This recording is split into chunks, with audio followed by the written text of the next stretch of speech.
क्या मौत के बाद इंसान की रूह भटक सकती है? क्या उस रात मैंने एक रूह को देखा था या वो कोई जिन था? ये सवाल हमसे फजील ने किए हैं, जिसने अपनी स्टोरी हमसे शेयर की है। तो आइए सुनते हैं फजील का क्या कहना है। मेरा नाम फजील है। मैं काफ़ी अरसे बाद शहर से अपने आबाई गांव अटरूर सवात वापस आ रहा था। शहर में अपना बिजनेस ख़त्म करके मैंने सोचा कि अब बाकी की ज़िंदगी गांव में अपने वालिदैन की खिदमत करके गुजारूंगा। रात के तकरीबन 10:30 बज रहे थे जब मैं गांव की हदूद में दाखिल हुआ। हमारा इलाका काफ़ी दूर दराज और पहाड़ी है, जहां घरों के दरमियान मीलों का फासला होता है। अचानक मेरी गाड़ी का इंजन गर्म होने लगा। मैंने रास्ते के किनारे गाड़ी रोकी, रेडिएटर में पानी डाला और थोड़ी देर इंतज़ार किया। मैंने सोचा अब ठीक होगी, लेकिन कुछ ही दूर चलने के बाद गाड़ी ने फिर जवाब दे दिया। अब रात के करीबन को 12 बज चुके थे। सड़क पर दूर दूर तक कोई लाइट नहीं थी, सिर्फ आसमान पर खिला हुआ पूरा चांद, जिसकी रोशनी ने रास्ते को सफेद कर दिया था। हमारा घर वहां से सिर्फ 1.5 किलोमीटर की दूरी पर ही था। मैंने सोचा अगर मैं गाड़ी को बार बार स्टार्ट करूंगा तो हो सकता है इंजन खराब हो जाएगा। इससे बेहतर है कि मैं पैदल ही निकल जाऊं और सुबह मैकेनिक को ले आऊं। मैंने अपना बैग उठाया और उस कच्चे मिट्टी वाले पहाड़ी रास्ते पर चलना शुरू किया। खामोशी इतनी गहरी थी कि मुझे अपने कदमों की आवाज साफ सुनाई दे रही थी। चांदनी इतनी तेज थी कि मुझे फ्लैशलाइट की जरूरत ही महसूस नहीं हुई। मैं काफी तेजी से कदम बढ़ा रहा था, क्योंकि मैं जल्द अज जल्द घर पहुंचकर सोना चाहता था।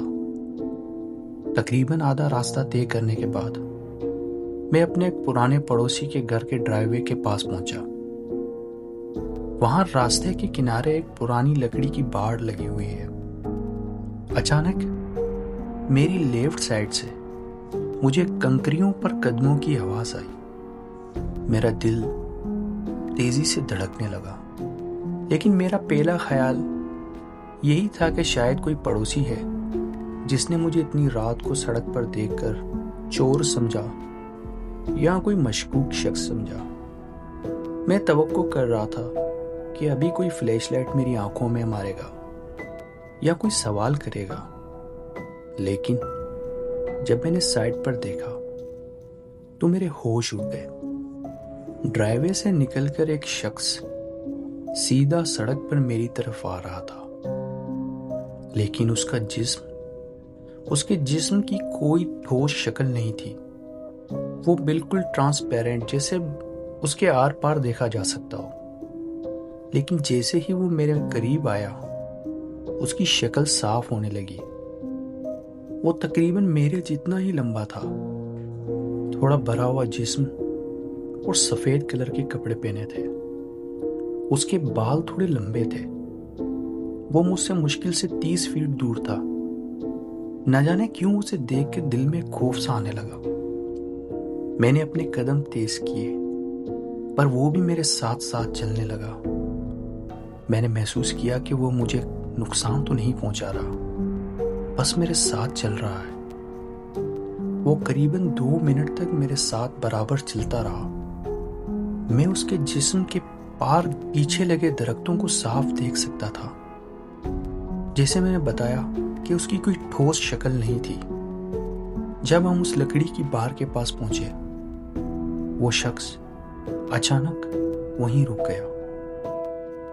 उसने अपने हाथ उस लकड़ी की बाड़ पर रखे और खामोशी से मेरी तरफ देखने लगा। मैंने उसकी आंखों में देखा, वहां कोई गुस्सा नहीं था, वहां सिर्फ एक गहरा दुख। ऐसा लग रहा था जैसे वो कुछ कहना चाहता है, मगर उसकी आवाज सदियों पहले कहीं खो चुकी हो। मुझ में इतनी हिम्मत नहीं थी कि मैं उसे कुछ कह सकूं।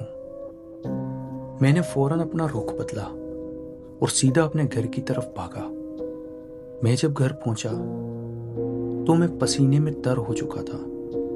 मैंने फौरन दरवाज़ा लॉक किया और पूरी रात आंख नहीं झपकी। मेरा दिमाग में बस वही सवाल था, क्या मैंने वाकई एक भूत देखा है? सुबह हुई, घर वाले जागे। नाश्ते की टेबल पे जब अब्बू के साथ बैठा तो मैंने उन्हें बताया कि कल रात कोई साया था जो मेरे साथ चल रहा था।